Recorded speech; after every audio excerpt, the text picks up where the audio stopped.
but that's okay. I'm like, I broke my phone. And I think I just barely finished. Welcome back, everybody. All right.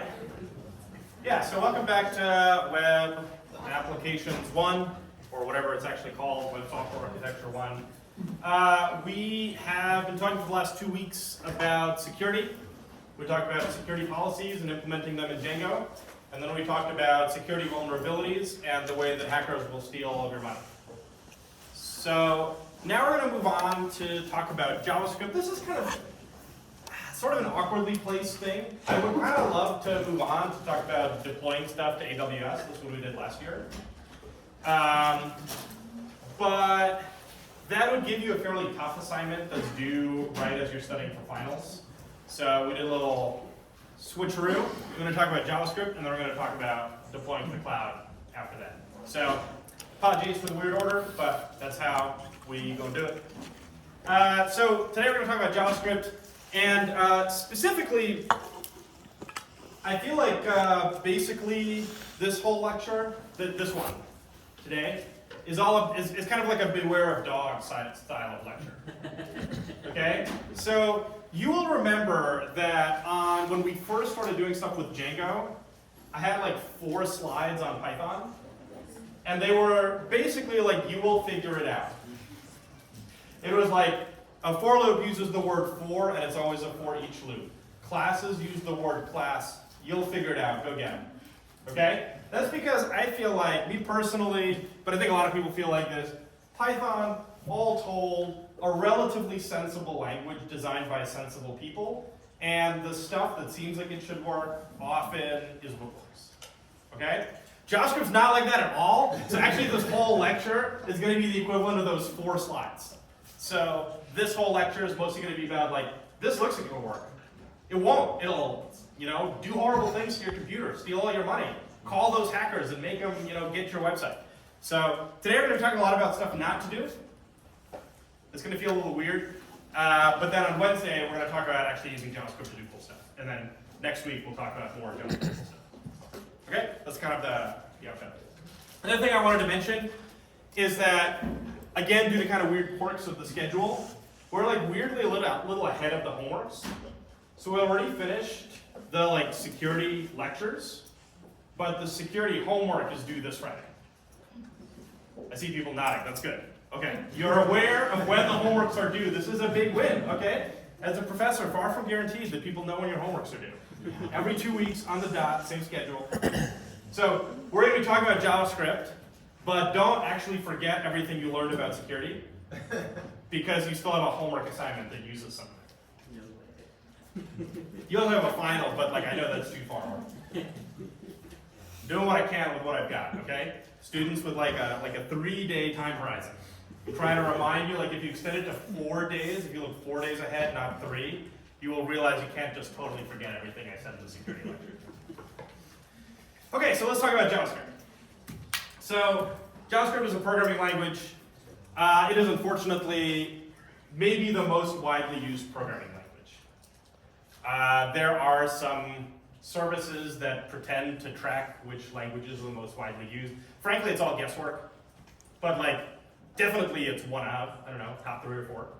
And the reason is actually pretty simple. JavaScript is maybe not a great language. Maybe it is, maybe you like it, but it's definitely kind of weird. It's definitely got flaws. But so does C. C, a lot of problems with it. Really easy to make mistakes. They're super duper bad. But the reason C is widely used is because it's the programming language your operating system is written in. And sort of consequentially, a way that all programs on your computer are expected to communicate with one another and with the operating system. And in the same way, JavaScript is the most widely used language, not because it's amazing and everyone loves it, but because it's the language you use in your browser. And so to the extent that you want to write programs that involve a browser, which there's a lot of programs, you probably want to use JavaScript. So I'm not expecting you to have an amazing understanding of JavaScript, especially because JavaScript's horrible, and an amazing understanding of all of it would, I don't know, unleash horrors upon your brain, psychic horrors that you couldn't live with. That said, if you take 4550, you're going to be doing like a whole lot of JavaScript. So part of the goal is to expose you to JavaScript here, get you like somewhat inoculated against how bad it is, and then, yeah, like a vaccine, and then you go on to 4550, and then you run a whole bunch of JavaScript. So in 4550, we're going to be you'd be using front-end libraries like React. I think they used React last year. And doing a whole bunch of coding on the front end. We're going to do relatively minor coding on the front end. We're going to be writing JavaScript applications like it's like 2008 or so, right? Not like 2020. But it's okay. It's a foundation for what you would learn in 4550. I would say, like, for me personally, I think the number one thing you're missing if you take this class and not 4550 is an understanding of modern front-end frameworks, like React. So, if you're interested in that stuff, that's what to take. The other great thing about this being a super widely used programming language is it has amazing resources online, right? There are like a million YouTube tutorials on JavaScript. I'm going to show people my YouTube recommendation. I'm not going to do that. I thought about it. Nah. Okay, you can go to YouTube. You can find YouTube JavaScript tutorials on YouTube. Like ChatGPT is fantastic about it. Do ask it questions. Don't ask it to write all of your homework. I will catch you. I have caught such students in this class already. Okay, but it's a great place to ask questions. Give it some code. Be like, I've seen this exception. Can you explain what's happening? All right. So let's dive in. Yeah. So basically, JavaScript is bad, but for reasons that maybe in retrospect are explainable or something. It was designed in a week, and it had the following design brief. Like A, write any programming language. Designer chose Self, a programming language probably none of you have heard of because it didn't survive. A research programming language from somewhere in Europe that no one has heard of today. But then the other part of the design brief was, we are co-branding this language with Sun, and therefore it needs to be Java branded. Is it going to be related to Java? No. It will not at all be related to Java in any way. But we have a co-branding deal, so it needs to look a lot like Java, while being actually based on a totally unrelated programming language that's very different. So you gotta understand how the old joke is that JavaScript is to Java as Java is to JavaScript as car is to carpet, right? Like substring, but otherwise not related. So today's lecture is going to be a lot of me telling you don't do certain thing that seems totally normal. And I will briefly describe why it's a bad idea to do it. But like for your own sanity, it's probably better to memorize the list of stuff you're not supposed to use. There's an old joke. There's this book, JavaScript, The Good Parts.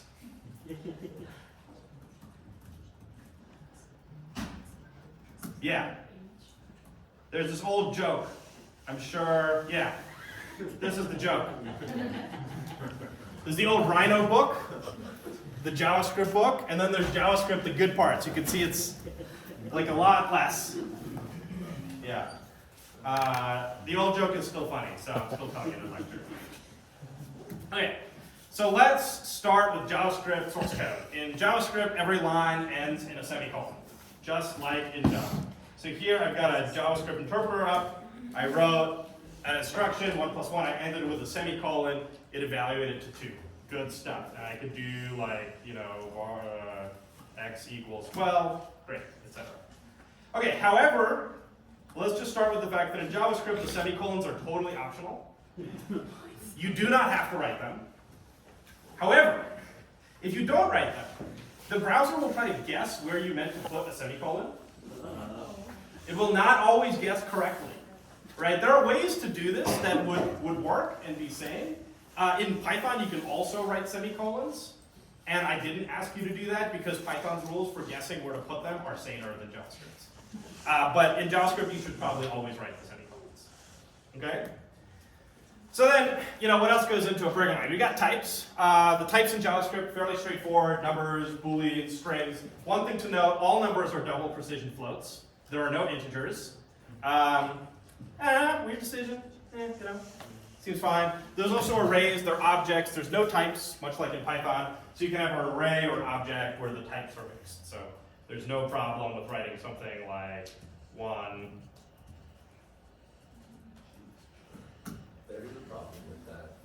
that I hate it. That sounds like you have a problem with it. Yeah, yeah. I mean problems with it located outside your head. All right, so like this is totally fine. You can see I did not put quotes around the A, and that's because these things, which are called objects in JavaScript, all the keys are strings. There's a somewhat obscure thing called a map, where the keys can be not strings, but typically people use these. So if I take this, I save it to a variable, and then I do s square bracket 2, I'll get this object, and if I do .a, yeah, then it returns 2. Okay. You'll see that this is the node command line that I'm using. It will try to evaluate as you type, and it won't always succeed, mostly due to the semicolon thing. So that's like another example. You can see that when I did this, it like wasn't sure. Yeah, you're like, what's it thinking? What it's thinking is it's first running JavaScript semicolon insertion algorithm, which does something messy, and then it's failing to evaluate. So again, just you got to remember your semicolons. Okay, so you can see here I'm accessing arrays using subscripts. They start from 0, just like every normal programming language. You can access objects with a dot, just like normal programming language. You can actually also access objects like this if you want to. So this is also totally fine. And so this thing in JavaScript that we call an object kind of works both like an object and like a hash table. So that is. This isn't the weird thing. You're doing this gesture. This isn't the weird parts. I haven't gotten to that part yet. Chill out. Well, I know one of the weird things. You're going to talk about it next. Yeah. Okay, so one weird thing is that not only does JavaScript mostly not like require you to write types, it'll also try to convert between them automatically. So for example, if I do the string A plus the number 1, it will detect that what I meant to do is auto-convert the number 1 to a string, and then the addition of string concatenation. That's pretty reasonable, but I want to point out that it's not, for example, what Python would do. So bump the font size here. In Python, if I type the same exact thing, I'll get an exception that it wasn't totally clear how to concatenate numbers. This also extends to equality. So like the string containing the number 1 is equal to the number 1. And the reason for this is it detects that this is a comparison between two things of different types. And then it tries to convert them both to the same type. Not 100% sure what type that is, interestingly enough. Let's find out. Okay, cool. So here I've written the string 0, 1. And the reason I wrote 0, 1 is that's a different way of writing the integer 1. So clearly what it's doing here is it's detecting that these are different types, converting them both to integers, which converts this to the integer 1, and then comparing it. But you can start seeing the confusion. I didn't remember whether equality of a string and an integer compares them as integers or as strings. And that's relevant because this is true, but this is false. Right? So here I've got this comparison if we convert to integers, and here I've got this comparison if we convert to strings. And you're never going to remember like what converts to what in all the weird cases, because this extends further. What about 1 equal to 1? Okay, that's true. But what did we auto-convert to? Who thinks we auto-convert it to array? Who thinks we auto-convert it to integer? Who thinks otherwise? You're correct. It actually auto-converted both to a string. Okay, but yeah, well, I mean, my point is not that you should remember this. I do not remember this. I looked up some of these so I can spring them on you in lecture, right? What you should remember is that comparing stuff with equal sign in JavaScript is dangerous and scary. And worst of all, if this is your bug, you're never going to find it, right? Your source code will look totally reasonable, and then you'll never find it. So luckily there's a solution. There's a triple equal sign, okay? We're reaching levels of equal. That's right. So in JavaScript, there's a single equal sign that's assignment. You've seen me use it. There's the double equal sign. That one is bad. Thou shalt not speak its name. Okay? A pox be upon him that uses the double equal sign. And then there's the triple equal sign, and that's just totally normal and works great. So triple. Look, I said this lecture was going to be a list of things not to do. Okay, that joke about JavaScript, the good parts, it came from somewhere. So you should always prefer to use the triple equal sign in JavaScript. The triple equal sign will not do any funky comparison. If the left and the right have different types, they're just different. Okay? So you always want to use triple equal sign. And by the way, the negation of that is this weird thing. I don't even know what to call it. Long not equals. Anyway, so those are the ones you want to use. You want to use the long equal sign and the long not equal sign. And by the way, the way this happens is that they first design JavaScript. And then it's terrible. They make a whole lot of mistakes. And then they're like, man, we should go back and fix it. Because we sure made a lot of mistakes.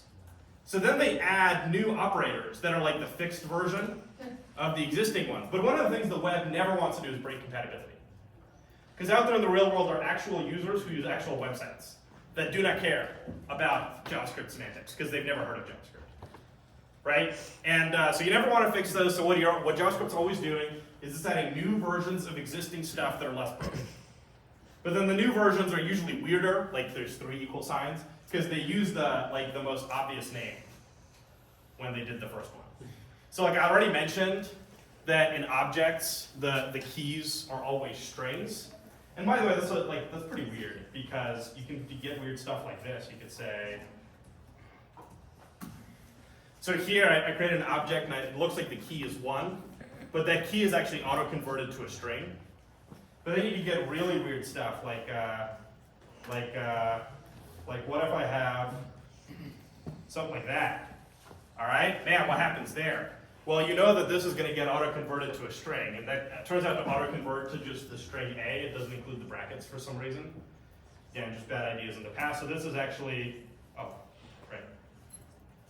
So this is actually an object with 1 key, because these are the same key, even though they look different. Now, and again, I mentioned that there's actually a solution to problems like this. There's a thing called a map. And, well, it's kind of ugly. You got to do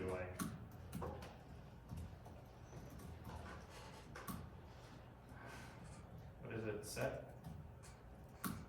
Yeah.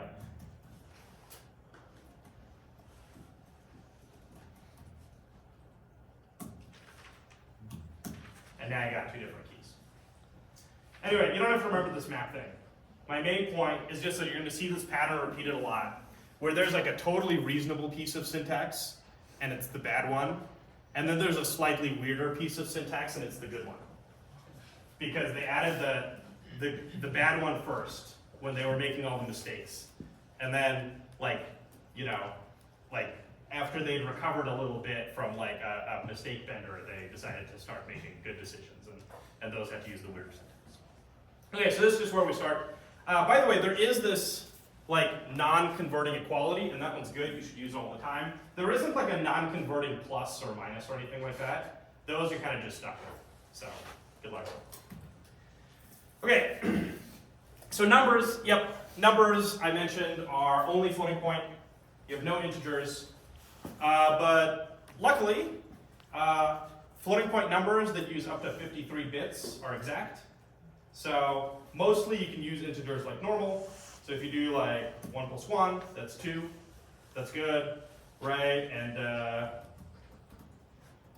if you do 2 to the 40th, you'll get an integer. And that one's actually correct, so that's good.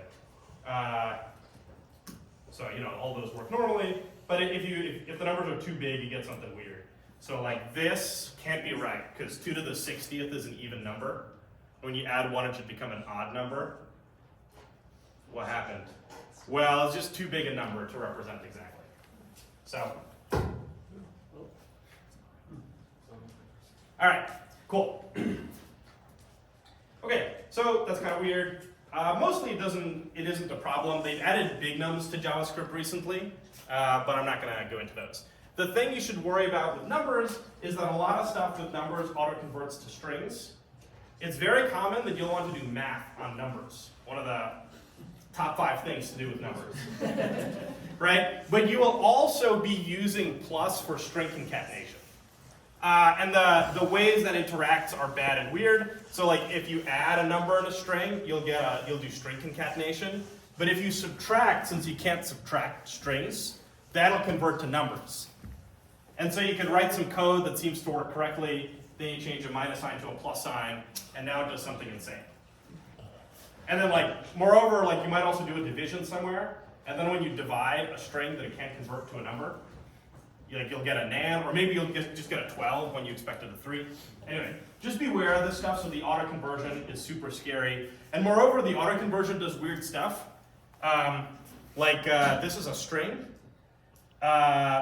You might not think it's a number, but it is the JavaScript syntax for a hexadecimal number. So that actually will auto convert, but not to the number you think. So again, you got to really beware of this auto converting stuff. It's not surprising that you're looking at this and you're writing, man, these people really want you to write types. So it's not surprising that a lot of JavaScript out in the real world is written in this language called TypeScript, which is like JavaScript, but then with types, so you don't make all these mistakes. And it also makes sure to always use triple equal signs. Like some of these rules, it does for you, which is really convenient. The reason we're not doing TypeScript in this class is it would be just one more thing for you to install and set up. So you're getting the bad old world, like I said, of 2008. Where, I don't know, this is just life.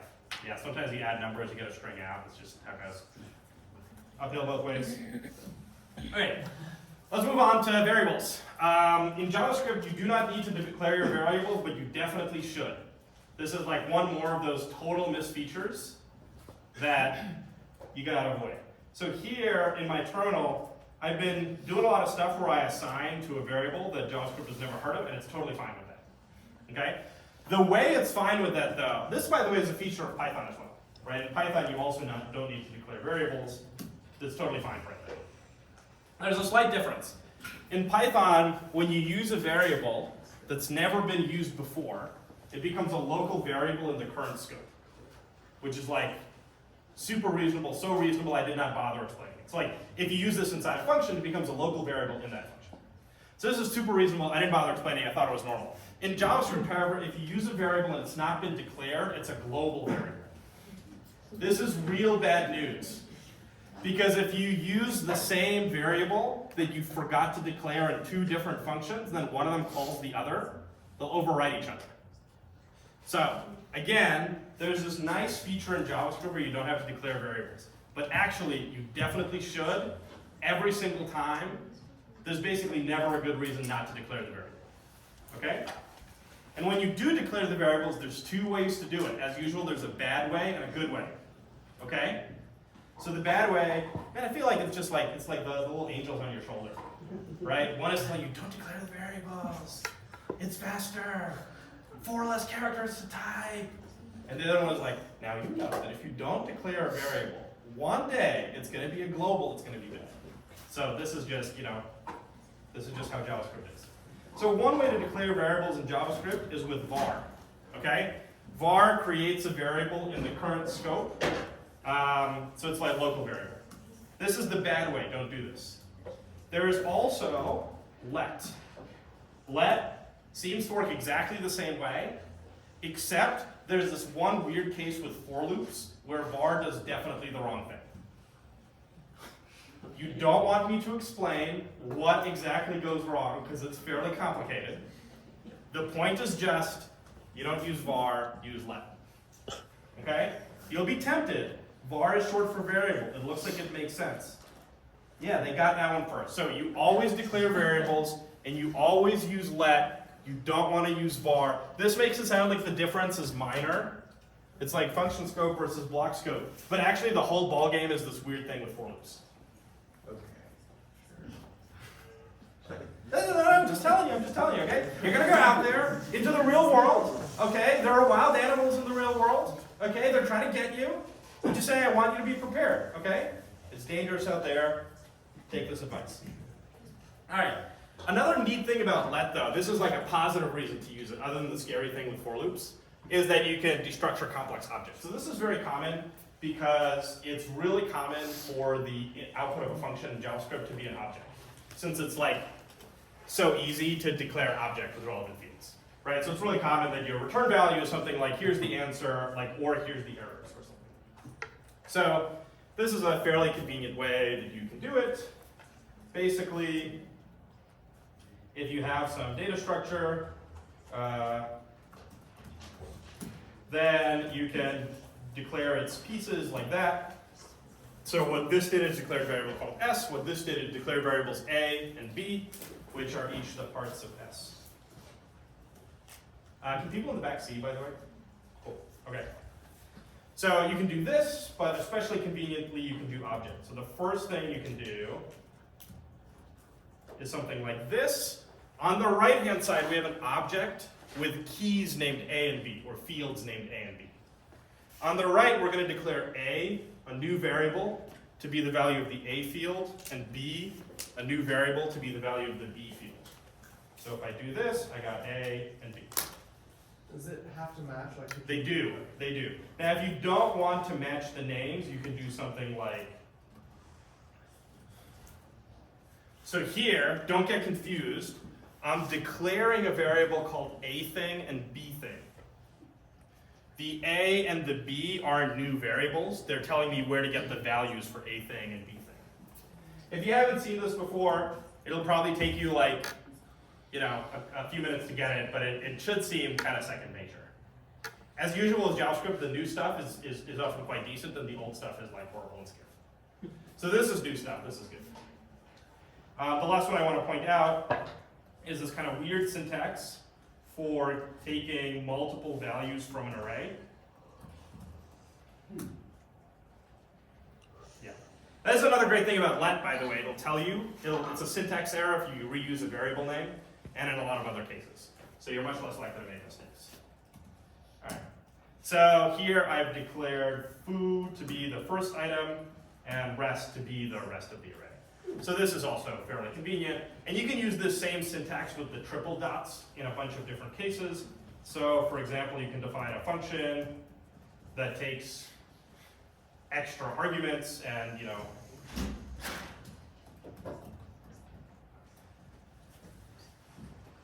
so here I've defined a function. It takes any number of arguments, and the first argument is called A, and the rest of them are called rest. So this is a syntax that you probably use reasonably often. All right. So generally you can, this can do more complex stuff too. You can look it up if you'd like. But generally this is a convenient way to pull apart data structures. Okay, let's move on to control flows. Here are three kinds of control flows that behave totally normally the way you expect. Okay, we've got the if statement, the while loop, and the for loop. And the for loop looks like a Java for loop, so hopefully you won't have any problems with it. One warning, always use let. Okay, this is a place where if you don't declare the variable, or you put var here, like really bad stuff happens. What kind of bad stuff? I don't want to explain it, but some weird stuff is going to happen you're never going to debug. I will say in my whole programming career of, 20 years or something, I have made the bug related to this exactly once in Python and like 50 times in JavaScript. So always use the let statement here. It's really tough to debug. Something about callbacks and scope and something. You don't want to know. Okay, so these are three super normal control flows. We don't need to talk about them anymore. But there is also this for of loop. That's like a Python for ... in ...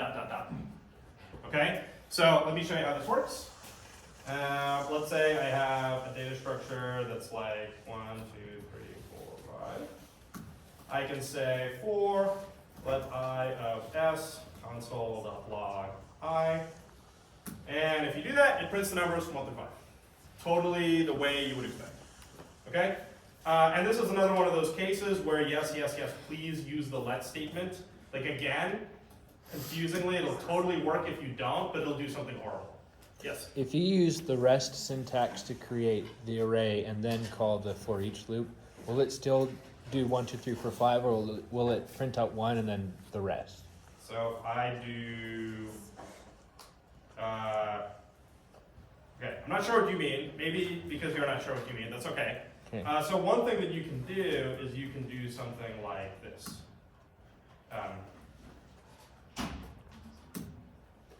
Right? But then thing is just an array of 3 elements or however it is, and if you loop over it, it's just going to have those 3 values. Got it. So it's Yep. just a totally normal array. It doesn't remember like its weird structure. Yes? If you use rest to pass in parameters to a function, how are you able to get the other things, the things you pass in as rest? Yeah, it's called, there's a variable called, I see what happened. The screen isn't quite white enough, and also turned on. You can see that this function has an argument called a, and inside there's a variable called rest as well, which stores all the things you get passed. But when you printed out rest, it was just like all 3 things at once. What if you want to like use? Let me show you. It is not all 3 things at once. The first one, a, is separated, and then 2, 3, 4, 5 is passed into rest. By the way, I'm not telling you this because you don't even need to know, but this is the new way to do multiple arguments, and there's an old way, and it's horrifying. Okay? So I'm not even going to say it, but you can look it up or ask someone, go back in time to 2008 and ask them. Yeah. I think the question is like, is there a way to access just 2 or just 4? Oh. Rest? Oh, sure, yeah. I mean, you could just do like, Okay. it's just an array, right? So then if you want to access just a particular element, it's just an array, and you can index into it the way you index into any array. Yes? So just to confirm, you said this was a new way to do it. So Yeah. we're not allowed to declare a function that says f parentheses a comma. Oh, no, you totally can. Oh, okay. Yeah, you can totally declare like, this is fine, right? And then this is a function that takes exactly 2 arguments. And then you can call that, and that works. There's an old school way to do like a function that you could pass any number of arguments to. It's horrible, I'm not gonna tell you. Cool, all right. Okay, besides the 2 good for loops, the for loop and the for of loop, there's also the one bad for loop. I'll get to you in a second. There's also one bad for loop. This one is called for in, and you're definitely accidentally going to write one, because in Python the loops are called for in. However, this is a bad loop, okay? So you never want this one, don't use it. I'm glad you asked, all right? So let's create an array. Thing will be our array.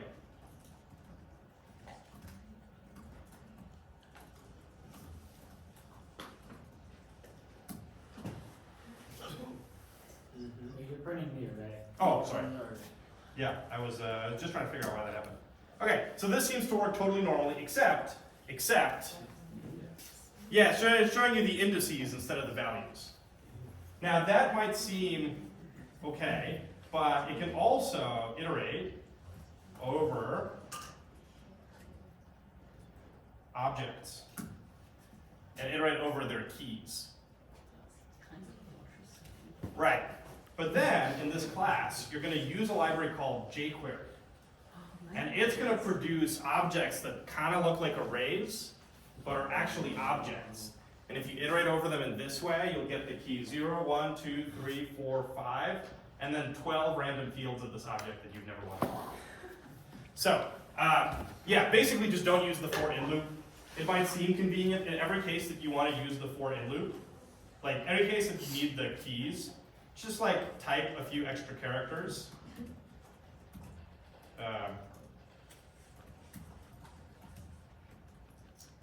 And like this will work totally fine and will never produce weird keys that you've never heard of. Just telling you, you know, I've written a lot of JavaScript code. You just don't want this hanging over your head, okay? Every time you write a for in loop, if you haven't yet, you're gonna have this fear. What if there's another key in the object? And you think, no, there can't be, it's just an array. And you're like, but what if? Okay, so just use a for of loop and it'll behave totally normally. And if you like really need to get the, you know, there's new ways of doing things that are sane. So you could do like,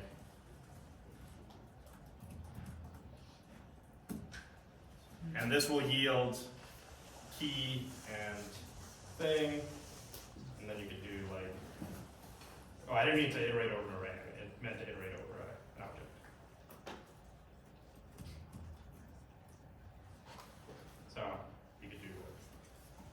do something like this. I probably need to print key and value instead of I. Cool. Okay, so like now you can see that I'm combining a couple of things. I have this object declaration, but then I'm using this function object.entries, which gives you an array of the key value pairs in the object. And then I'm using this let with like a funky destructuring over here to extract the key and the value from that array. So this is a normal way to do it if you really want the entries at the end. Question? What if you're passing rest in only rest? Man, I didn't realize this rest thing would be so exciting. Okay, what do you want? Only like not the A. But Oh, yeah, that totally works fine. So you probably wouldn't want to use the variable A, but then this will just be all of the arguments. So it's just an array of all the remaining arguments. Okay, cool. So again, we've got the 2 good for loops and the 1 bad for loop. Okay? 3 brothers, one of, okay, I'm not gonna try to, I can't think that far ahead. Okay, but basically you got 3 for loops, including the 1 that you don't want to use. Okay? Remember, it's the for of loop. Okay, cool. More on arrays. Arrays, they behave totally the way you expect. You can index into them. Indices start at 0. You can assign them by just assigning to an array index. That's exactly as you expect. Unlike Python, you can't use negative indices. So like in Python, you can like square bracket -1 to get the last entry. You can't do this in JavaScript. There's a function called .at, like the letters. So I could do like thing.at -1, and that works, but like no one does that.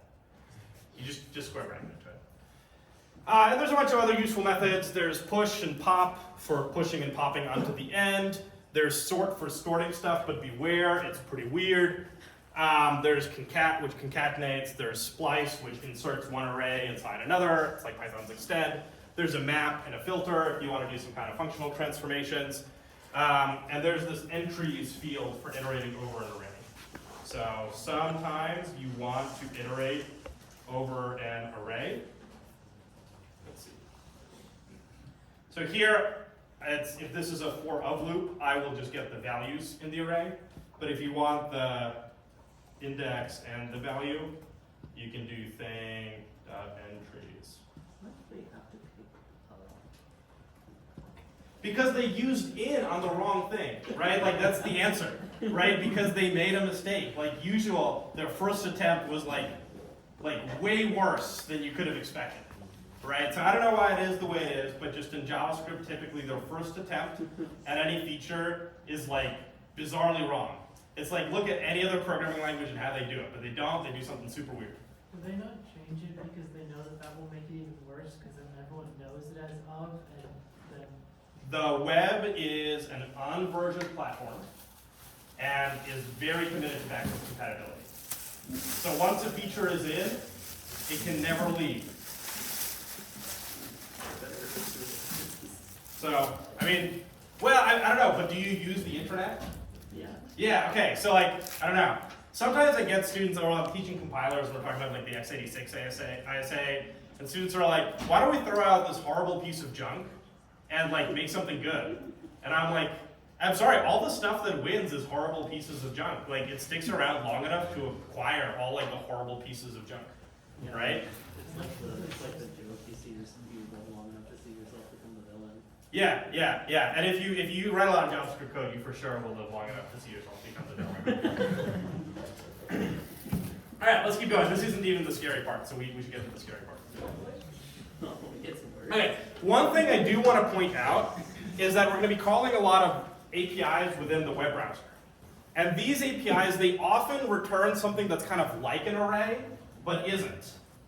So let me just give you kind of an example of that. I've got a web page here. And let me switch to the JavaScript console and make it really big.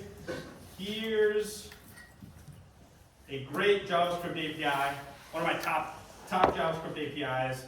And what it lets you do is it lets you pass in a CSS selector, and it returns kind of an array of objects that match that selector. Right? So here, I'm selecting all the links, the A elements on the page. And if you kind of don't look at it super carefully, it's got a square bracket, so it kind of looks like it's an array, but it's not. It's this thing called a node list.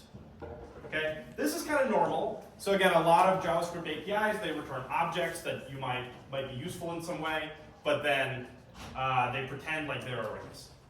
And that's kind of fine. Just be aware that a lot of these don't have all of the nice JavaScript, all the nice array methods. So you might not have filter or map or so on. Sometimes they add them, but it's kind of haphazard because of different standards organizations that do this.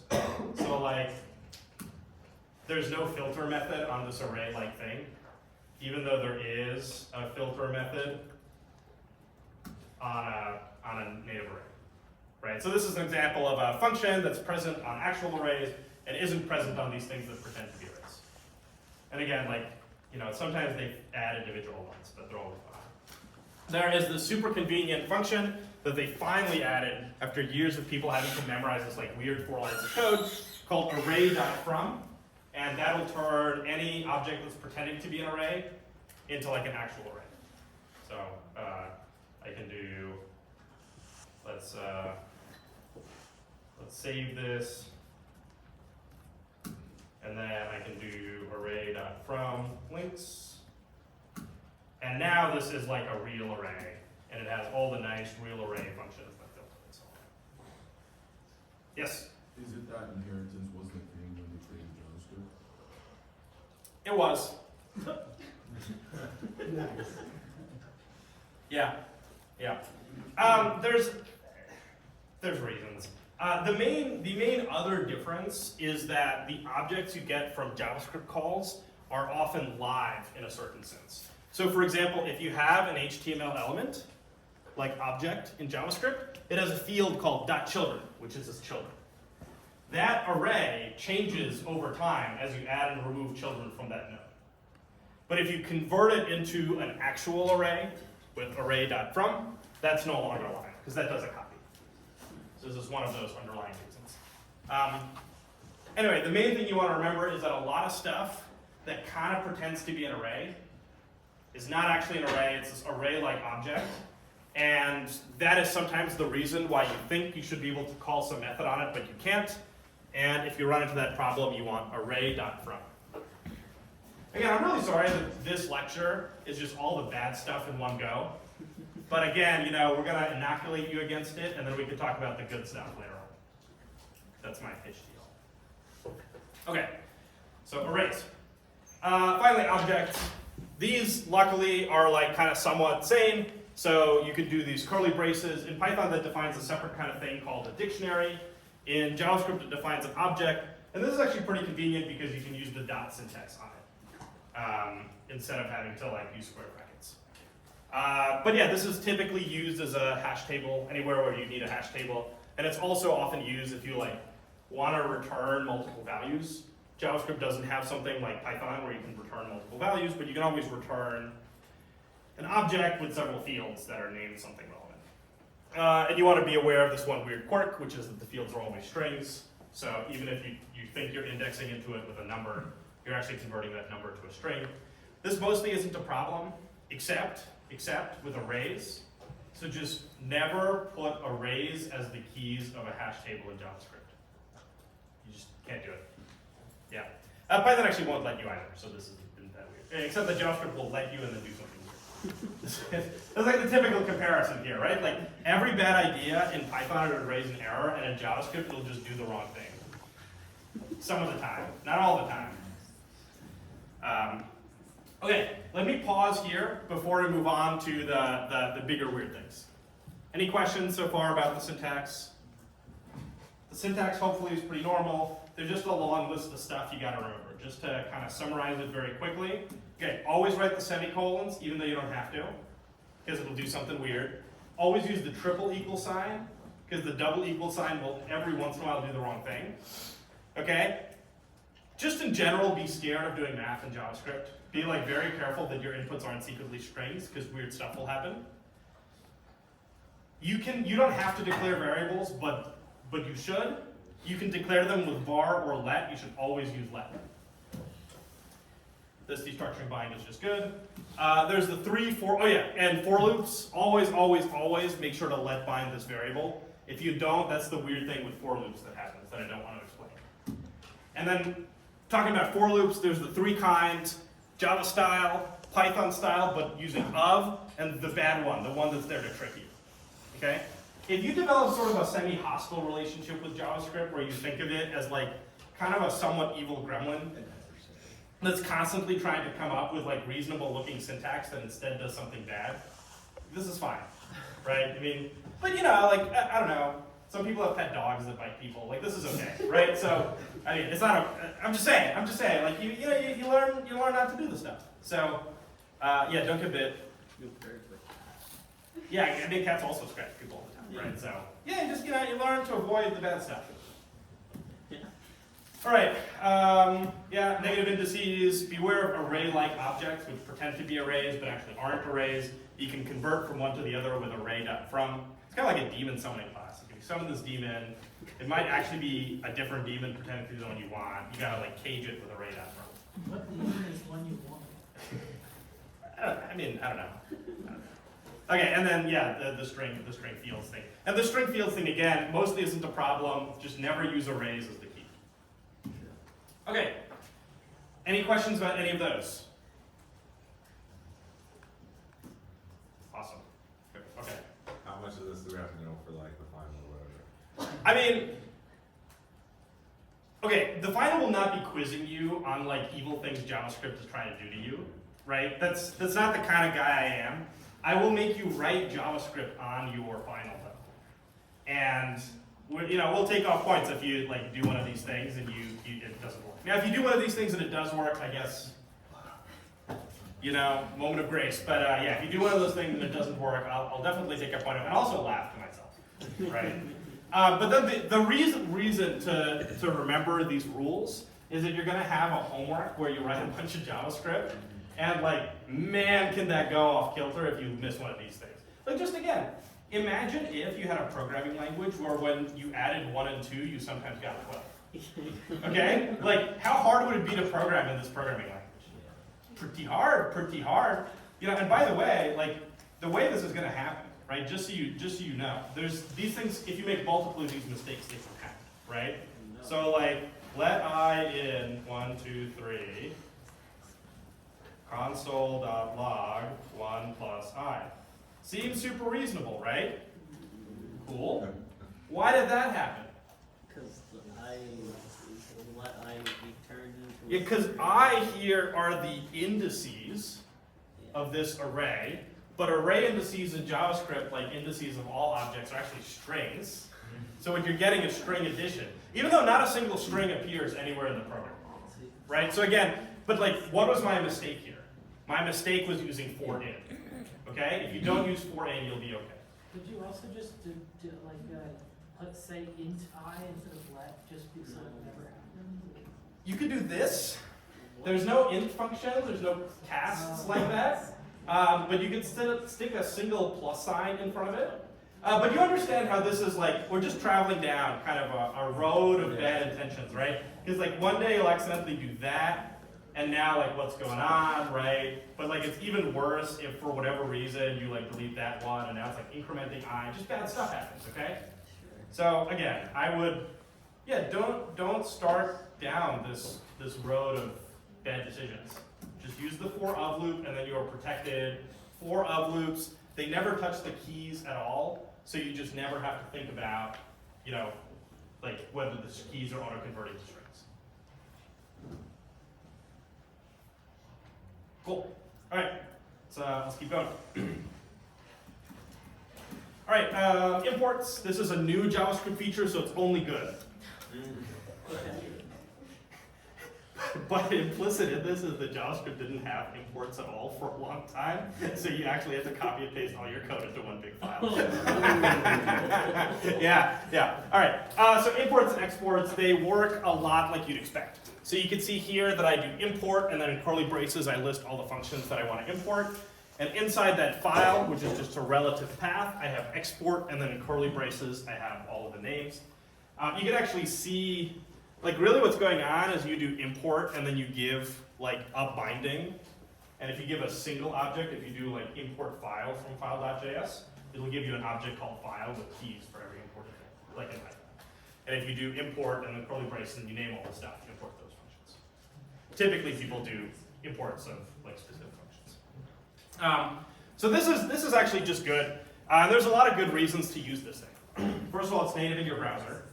Second of all, if you're using imports, you're using a thing called modules, which I will discuss shortly, which turns off some of the terrible things in JavaScript. Yeah, not any of the stuff I've discussed. Even more horrifying stuff that's somewhere deep in the bowels of JavaScript. But also, if you've got your code split up into multiple files, your browser only needs to load the parts you need for your current web page. Which means that, unlike the bad old days where you had like one giant file for all the code used anywhere on your website, you can load just the pieces of your site that are actually relevant, and the browser can cache those so that next time you visit a different page that uses the same file, you can re-request it. So just in general, this import stuff, it's good for performance, and in general, it's good to have lots of different files in your JavaScript project. If you go really deep into performance engineering, there's a bunch of stuff you gotta do, like preload, but like, it's still good to have lots of files. This might be super ignorant, but Yeah. why are we even using JavaScript? You don't have a choice. Okay. Yeah, it's the only language that runs in the browser, so you don't like it? Like, no one does. I don't know, if you want to write software, like, that runs natively, you're gonna have some C code. Okay. Yeah, I mean, you don't like it, but like the operating system is written in C, and it speaks C, and like, you gotta speak C too. I guess I just mean like we don't trust the browser ever, so we do everything server side and we do that. Oh yeah, but now we're gonna do stuff client side. Okay. Yeah, so the reason we're doing all this is because now we want to run code in the browser. Because that's on the user's computer, it's right next to them, it's gonna be low latency, and we'll see next time that, in JavaScript you can like access the current web page and you can modify it. You could do like client side validation of inputs, you can like auto suggest stuff, you can like submit forms without reloading the page. There's a lot of good stuff you can do with JavaScript. Thanks. JavaScript is really the thing that turns the web browser into like a platform for applications. It's not just like viewing HTML and JavaScript, it's running whole programs. And when you're using a program like, I don't know, even GitHub, right? A lot of what is going on the page is involving JavaScript. So like when I go from page to page, you'll see that loading bar appeared. That wasn't a browser loading bar. That's something that GitHub people do. So they're doing a bunch of stuff in the browser to like save some probably performance stuff. Or if you're using an application like Twitter, as you browse down, the reason you have like an infinite scroll is because as you scroll up, it's running down, it's running JavaScript that's like loading more stuff. So JavaScript, super widely used, terrible programming language, but we're gonna learn to wrangle the beast. Okay? Isn't there also Laravel for Flash? No. So this is Laravel is a framework in PHP, kind of similar to like Django and Python, and it'll provide some libraries in JavaScript. So yeah, we'll also be making use of a bunch of libraries on the JavaScript side. But like fundamentally, you're going to be writing code that runs in the browser, and there's also going to be code that runs on the server, and you're going to be writing code. That's what we're here about. So yeah, you can also run JavaScript on the back end. We're not going to do that. We're only going to use JavaScript where we have to. Okay, cool. Imports. And the last thing, I want to give you like some basic idea of how to debug this stuff. So actually, very luckily, JavaScript has a really good debugging story, basically because it's so horrible. So the first thing I want to point you to is that if you open the browser developer tools, the first thing you have is this console. So when you type into the console, you're running things in the context of the current web page. So you can just test out what it happens. So you can do, I'd be like, oh hey, there's a header on this page, and like style.background color equal red. Yeah. So first bit of debugging tools, you can just test stuff out in the browser. Often a good idea. And if you like define a function in your code, you can call it. That's the first thing. The second thing though is there's this panel in Chrome. It's called Sources. In Safari, I think it's called Files. In Firefox, it's probably called something too. And what you can do here is you can open up any of your JavaScript code. So like, hey, look, here's some JavaScript code that I opened up. And not only can you open up any bit of JavaScript code that's included on the website, you can also do stuff like you can set a breakpoint. So I don't really know what this parse blob range does. I don't even know what a blob range is. Let's see if we trigger it by clicking around on stuff. Nope. All right, that's a pity. I wonder if we can find anything that looks like it'll be useful. Issues. Issue link. Let's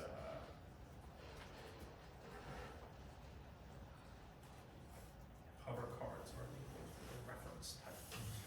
Let's just let's see if issue label ever. Let's make an issue.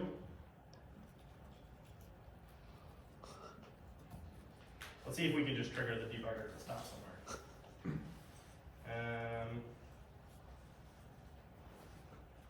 Can we? No? Nah, all right, fine. Let me use a piece of JavaScript code I'm actually familiar with because I wrote it. On this website, which is the website for my book, there's a little bit of JavaScript that handles this like pop-up where you can leave comments. So like here I can say, say hello, 50, you can hit submit, and you can see throughout this whole process, I didn't actually load the page. So JavaScript is in charge of this process, including submitting stuff to the server. And you can actually see how that works by, again, loading up sources, trying to find the relevant bit of JavaScript code, which is in feedback. And then I suppose we will find something here.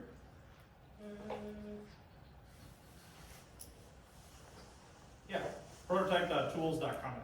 So I can set a breakpoint here. And when I click on, when I do something that's going to cause this JavaScript to be executed, you can see that this breakpoint fires in my browser. The actual execution of JavaScript code is paused. And then in here, I can see everything that's going on in the browser. So here I have this definition bar that equals this, just because this is some old school JavaScript to support weird browsers. And then you can step by step execute each function. You can step in, you can step out, you can go line by line, and you can watch kind of the execution of this as it unfolds. So like here, this is going to call an insert before, and that's going to create a node so you can see that that just happened as it executed that one step. So you have a pretty full-featured debugger. You can add breakpoints, you can add conditional breakpoints or watch points of some kind. So here, for example, I can enter that. And then as I step through the program, you will see the current value of the watch point that I added throughout. So like here you can see that it's not locked, but some other values. So this is the other thing that you want to be making use of. As you're running JavaScript, you have this pretty full-featured debugging console. You can open up your code in the sources menu or files or whatever it's called. You can add breakpoints to whatever function is misbehaving, and you can walk through it step by step to see what's happening. And as you are going through this debugger, you can even switch back to the console, and then you can execute code in the context of whatever function is paused. So here, if I notice that something is weird, I want to be like, let's actually set this to locked. Now I've just executed that code basically in the middle of the function that I was executing. Okay, so questions about this debugger stuff. Okay, make use of it. Because of the first half of the class, where JavaScript is full of weird minefield kind of mistakes, you're going to make a lot of really confusing mistakes. And they're going to be really difficult to debug by staring at the code. And it's also going to be really difficult to debug by randomly changing stuff, because you're going to randomly change stuff into new bad things. Okay? So I highly, highly recommend use these debugging tools when you're debugging. The other thing that JavaScript has is a print function. It is called console.log. You can console.log arbitrary objects. This is for just like printing to that JavaScript console that you open up with the debugger tools. And there's actually some like cooler stuff. There's like console.group, which lets you like indent some of the log files and like open and close them. There's a bunch of cool features on console.log. But mostly you'll be using console.log, I'm guessing. Are there any good like extensions for VS Code that just don't let you do any of the scary stuff? Or like treat this TypeScript? I don't know. Is there? Can we use TypeScript for our assignments if we want to? If you want to use TypeScript and then submit your JavaScript like after it's compiled, that's fine. But if you like have not used TypeScript before, I would not recommend doing this. It adds a bunch of extra steps that you probably don't want to mess with. Other questions? I think I saw some more hands. Cool. All right, let's roll on. All right, now we get to the big thing that I want to talk about, the big bad decision in JavaScript, which is how functions and classes work. Okay. The part of the issue is that you're going to be writing a lot of functions. The way a lot of APIs in JavaScript work is that you pass them what's called a callback. So it's a function whose argument is a function that will be called at some later point in time. So for example, here is one function that you probably won't need to use, but is a really good illustration. It's called setTimeout. SetTimeout takes two arguments, an action and an amount of time in the future to do this action.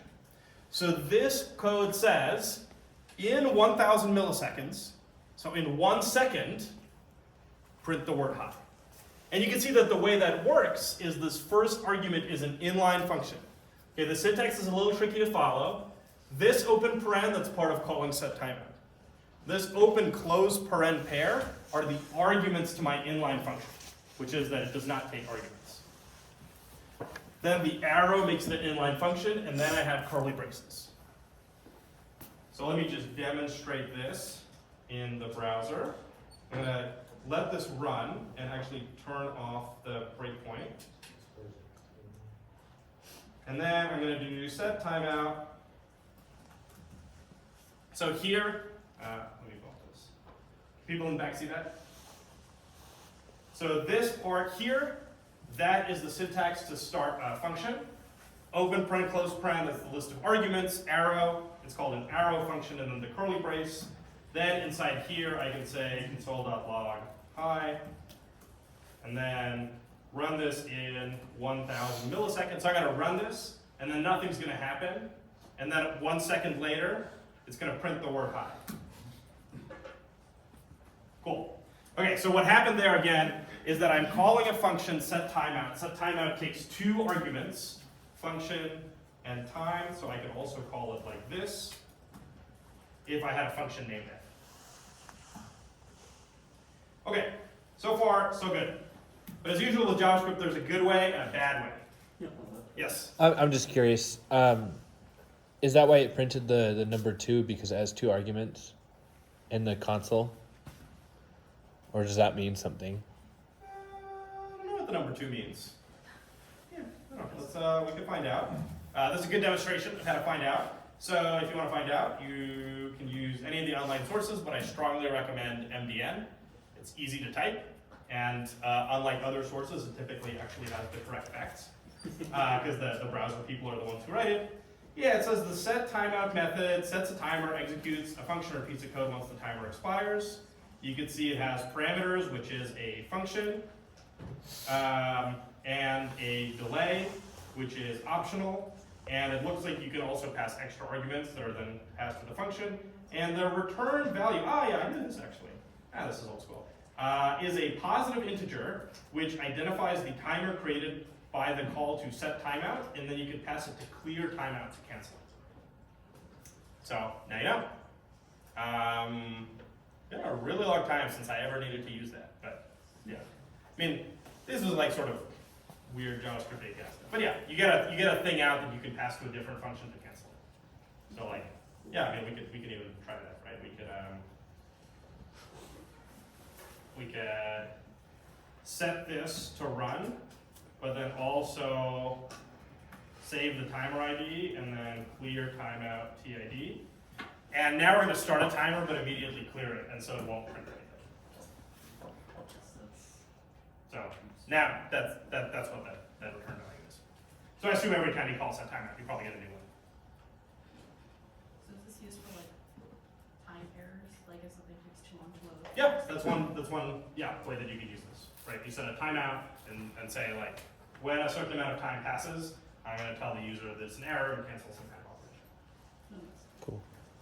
Okay, so, but you can see that any API like this that uses this inline function one important question is how to define inline functions. And as usual in JavaScript, there's a bunch of ways. So the first thing that I can say is you can make a named function. And this is totally normal, without too many risks. It's just called function, and then you give the name, etc. I already did this in the console once. Don't have to worry about it too much. So this defines a function called name. You know, the list of arguments is the list of arguments. And there's also some extra words like this, arguments, super, and new, and you don't want those. So just don't mess with them. But then you're going to be defining a lot of anonymous functions, and there's two ways to do it. The old way is like a named function, but without the name. You can see I just wrote the word function and an open parent. Don't do that. It's not good. What you want is this one called arrow function, so that's what I've been using. There's two styles here. If you write curly braces, you can write expressions inside. You can write statements inside. If you don't write curly braces, it automatically adds a return statement for you. So here I could say, I'm going to define an inline function. This is an inline function that when you call it, returns the number 1. This is an inline function, but it doesn't return anything because I put the curly braces. Once I put the curly braces, I start needing an explicit return. So, mostly what you're going to be doing is you're going to be writing this style of arrow function because you're going to be writing a callback. All right. What is the difference between the good way and the bad way? Well, basically, there's a special variable called this. And it does various mercurial, complicated, weird things. They're almost never what you want. And if you actually write JavaScript professionally, you're going to have to learn all the weird rules by how this behaves. And then all the weird ways to avoid it behaving the wrong way. But I've carefully checked the assignment. And for this class, you can just never use the word this. Okay? You're not going to be defining any classes. We just won't be writing anything that complicated. You don't need to use this for event handlers. There's another way. You don't need to use this in any other cases. So at least for this class, we're just going to avoid talking about what this does, and then just use arrow functions, and then you'll be good. All right? Okay, cool. Yeah, so I have a slide here. You can look it up, but I'm not going to talk about it today. Last thing I want to discuss is, just to set the groundwork here, how you actually use JavaScript. So basically the way it works is that there's a special HTML element called script. Now you probably remember that when we included CSS, you used a tag called link, and then there was a relationship, rel, that you had to set to style sheet. And it might seem totally reasonable that you do link rel equals script or something, but that doesn't work at all. Nope. You use this tag called script. And you get script, and then the argument it takes as source, not href, it's just how it is. And then you probably also remember that with the link tag, you don't have to write the close link tag. With the JavaScript tag, you always have to write it. This is just how it is. Okay, look, these people were, it was the 90s when people invented this stuff. I don't know what kind of drugs they had available, but I've seen the movie The Matrix, okay? So they were just, it was a different world. Oh, I guess it's because you can't have inline, like you say, just on the next. You might think that, but it's actually not that, because if you have script source equals, the inline stuff doesn't get executed. It loads the thing in. Yeah, look, it just is how it is, okay? We didn't make these decisions. So, to include JavaScript on the page, you write the script tag, and when you do that, when the page is downloaded, the browser immediately loads your script and runs it. So, the way you typically make this work is that what the script does is it defines a bunch of functions. And then it sets up a bunch of event handlers. So typically, what your JavaScript file actually does is it defines a bunch of functions and sets them up to run at some particular moment. Like when the user clicks on a link, when the user does this, when the user does that, run this function. So on load, you're typically not actually doing anything to the web page, but you're setting up a bunch of JavaScript code that will then run in response to user actions. There's an important kind of performance bit here. There's a couple of different ways to include a script. Okay? I'm going to walk through them just so you're aware because people differ on their exact preferences. This is like the basic way of adding a script. Script source equals ... This works fine, but it has some bad behavior performance-wise. I don't really need to get into it, but it's bad. So then, people invented this thing called defer.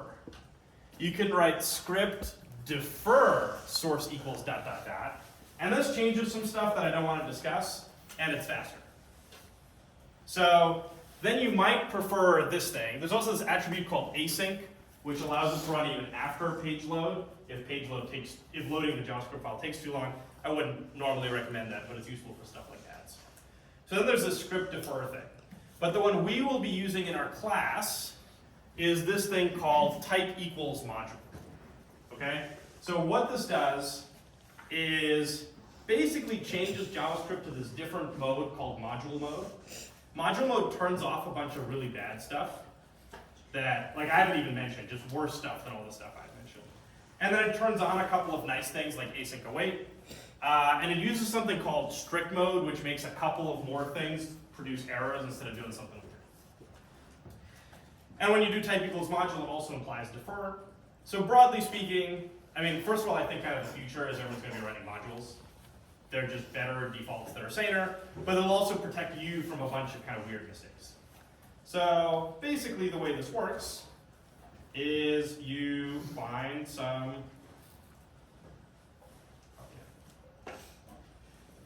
basically the way this works is you have some HTML code,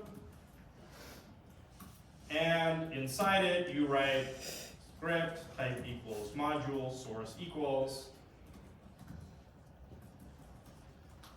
So you just write something like that. We could maybe save it as asdf.html. And if I also open up foo.js and put something in here like console.log hi, then I should be able to open this in a browser. Nope. What did I do? Is it file stuff? Yeah, I gotta run it in the server. So.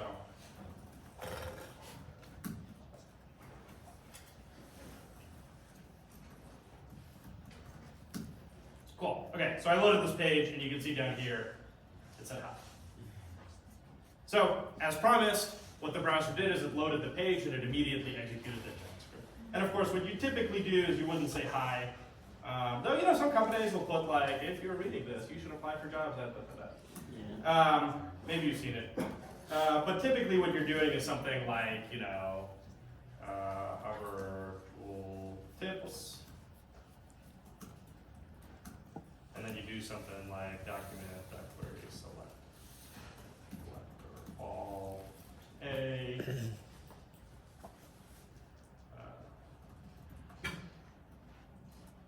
I'm going to write a little bit of JavaScript here just to try to tie it all together. So here I've defined some function that maybe makes some kind of cool tooltips appear or something. And then I'm going to get all the links on the page, and I'm going to say links for let link links. Hey, did you see what I did there? I typed in danger right there, danger. That's why you got to have the little angel on your shoulder saying, you know better than this. And then you do add event listener. Mouse in, let's do that. And then this is one of those APIs that takes a function. So here I'll do hover tooltips. And actually in this case I don't have to write this inline function. I could just write hover tooltips. But I've gotten into the habit of just writing that inline function there, and make sure it's an arrow function which does something good with this thing called with this thing called this, which is otherwise bad, and you know it's just good muscle. Yes. Is the arrow function like similar to a lambda function in other Yeah, languages? yeah. Is it just like the same idea? Yeah. That's right. There's also these like old style inline functions that are also like lambdas but bad. It's like that. Yeah, they're bad lambdas, right? Like everything in JavaScript, there's a bad lambda, there's a good lambda. Okay, they took 2 bites of the apple. So here, this isn't really a hover tooltips, but it'll at least tell you when I'm hovering over the element. And if I go to asdf.html, let's add some links.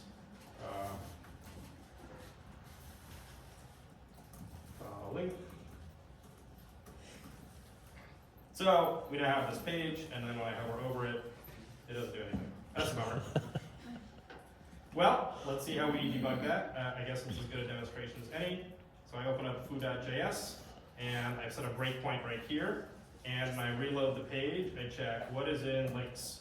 So that's good. And then I keep running it.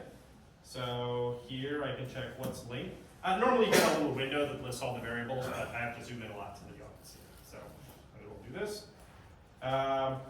So maybe it's not mouse in, it's mouse over. Mouse enter. Mouse enter. Well, there's mouse enter and mouse movement. Okay, so let's try it. So I reloaded. Yeah, cool. And now I'm getting those things printed.